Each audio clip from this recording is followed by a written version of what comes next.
जय गुरुदेव। और दोस्तों, हमारे चैनल बेस्ट हिंदी कहानी में आपका एक बार फिर से हार्दिक स्वागत है।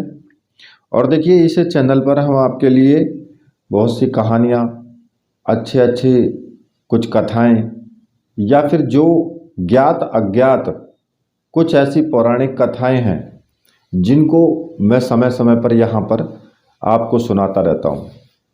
तो देखिए, आज जो मैं आपके लिए कथा लेकर के आया हूँ वो कथा ये है कि भगवान श्री कृष्ण ने राधा के पैरों का चरणामृत क्यों पिया था। यानी राधा के पैर धो करके क्यों भगवान श्री कृष्ण ने पिया उस चरणामृत को। तो यहाँ पर कथा बहुत अच्छी है और ये कथा आपको कुछ मैसेज भी देगी। तो देखिए, जो ये पौराणिक गाथा है काफ़ी प्रसिद्ध भी है ये गाथा, कि जो हमें भगवान श्री कृष्ण और राधा जी के अटूट प्रेम की हमें याद दिलवाती है। कहते हैं कि एक बार जो नंदलाल काफ़ी बीमार पड़ गए, यानी कृष्ण भगवान काफ़ी बीमार हो गए थे एक बार। अब उन पर जो है किसी भी प्रकार की दवा या जड़ी बूटी का कोई असर नहीं हो रहा था। हालांकि देखिए, भगवान श्री कृष्ण भगवान थे और वो सब कुछ जानते थे, लेकिन फिर भी वो समय समय पर कुछ ऐसी लीलाएं करते रहते थे जिससे कि समाज को ज्ञान मिले।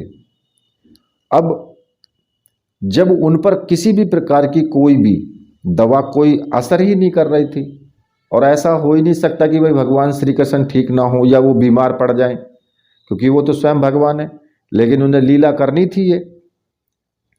और जड़ी बूटी भी कोई ऐसी नहीं कि भाई कोई असर ना करे उनके ऊपर। तो लेकिन फिर भी जड़ी बूटियां बेअसर साबित हो रही थी। तो तभी भगवान श्री कृष्ण ने स्वयं गोपियों से एक ऐसा उपाय करने को कहा जिसे सुनकर गोपियां जो है दुविधा में पड़ गई, क्योंकि उन्होंने उपाय ही कुछ ऐसा बताया था। भगवान श्री कृष्ण ने कुछ उनसे करने के लिए कहा कि दरअसल में भगवान श्री कृष्ण ने गोपियों से कहा कि उन्हें चरणामृत पिलाने को कहा, कि भाई आप मुझे चरणामृत पिलाओ। उनका मानना था कि उनके जो परम भक्त या फिर उनसे जो बहुत ज़्यादा प्रेम करता है या उनकी चिंता करता है, यदि वे उसके पैर को धोने के लिए इस्तेमाल किए गए जल को वो ग्रहण कर लेंगे तो निश्चित रूप से वो ठीक हो जाएंगे। उनका ऐसा मानना था। भगवान श्री कृष्ण ने ऐसा माना कि जो उनसे वास्तव में बहुत ज़्यादा प्रेम करता हो और बहुत ज़्यादा उनके लिए चिंता करता हो, अगर उसके पैर को धो करके उस जल को वो पी लेंगे तो वो बहुत जल्दी ठीक हो जाएंगे।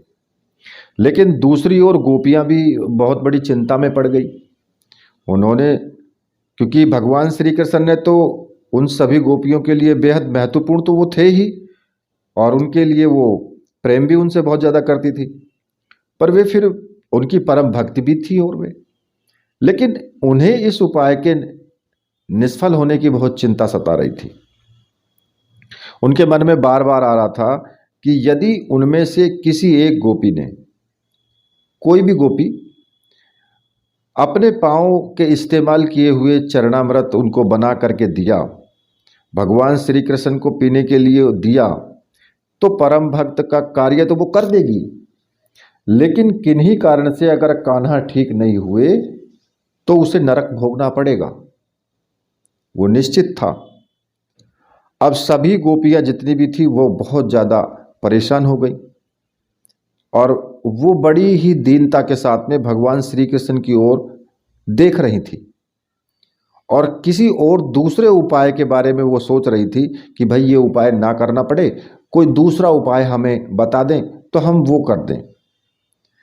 लेकिन इतने में ही क्या होता है कि भगवान श्री कृष्ण की प्रिया जो थी राधा वहाँ पर आ गई। अब अपने कृष्ण को उन्होंने इस हालत में देख करके राधा के तो जैसे प्राण ही निकल गए। वो तो बड़ी सोच में पड़ गई कि भाई कृष्ण जी को ये क्या हुआ।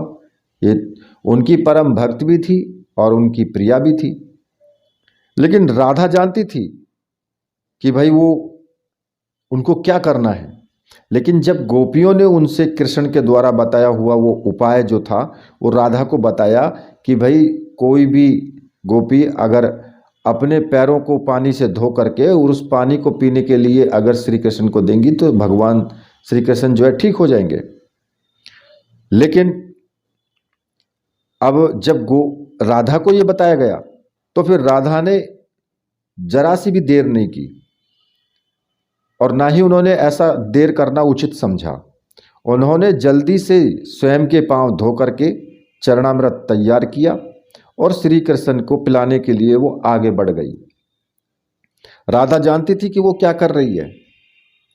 जो बात दूसरी गोपियों के लिए भय का कारण थी, ठीक वो भय राधा के मन में भी था। लेकिन भगवान श्री कृष्ण को वापस स्वस्थ करने के लिए वो नरक में भी जाने को तैयार थी। आखिरकार कान्हा ने चरणामृत ग्रहण किया और देखते ही देखते वो ठीक हो गए, क्योंकि वो राधा ही थी जिसके प्यार और सच्ची निष्ठा से श्री कृष्ण जी तुरंत स्वस्थ हो गए। अपने कृष्ण को निरोग देखने के लिए राधा जी ने एक बार भी स्वयं के भविष्य की कोई चिंता नहीं की और वही कार्य किया जो उनका धर्म था। तो इस प्रकार से स्वयं भगवान श्री कृष्ण को गोपियों के राधा जी के चरणामृत पीना पड़ा, पैरों को धो करके वो पानी उनको ग्रहण करना पड़ा। ये समय समय पर लीलाएं थी, भगवान श्री कृष्ण की ऐसी लीलाएं थी। और ऐसे तो बहुत से ऐसे उदाहरण हैं, अजीबोगरीब ऐसी चीज़ें हैं कि जो पौराणिक कहानियों में कथाओं में भरी पड़ी हुई हैं। और ऐसा हुआ था सब, क्योंकि अगर कथाओं में लिखा है तो वो हुआ था ऐसा। ठीक है, तो देखिए मैंने आपको बता दिया है कि क्यों उनको गोपियों के या राधा जी के पैरों का चरणामृत पीना पड़ा। तो यही कारण था। इसी के साथ मैं वीडियो को यहीं अब समाप्त करता हूँ। मेरे साथ बोलिए जय गुरुदेव।